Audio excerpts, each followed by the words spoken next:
These are the JBL Live Pro 2 earbuds. They provide clear audio through the 11mm dynamic drivers. They are IPX5 water resistance certified. Do not sell trademarked items on Amazon.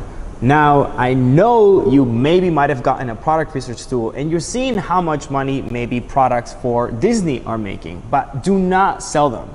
You cannot sell products that have any trademarked logo on them. So don't sell products with a Mickey Mouse logo on it or a Nike swoosh on it, because what's going to happen is your listing is going to get taken down as soon as you put it up. And let's say you already bought this inventory, you're not gonna be able to sell it because you'll be doing a trademark infringement.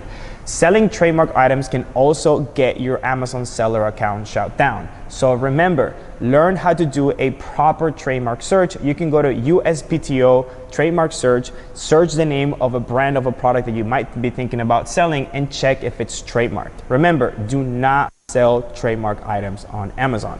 If you would like a step-by-step Amazon training video that shows you in detail how I find winning and safe products to sell on Amazon, then go ahead, comment the word Amazon below and I'll send it right over to you.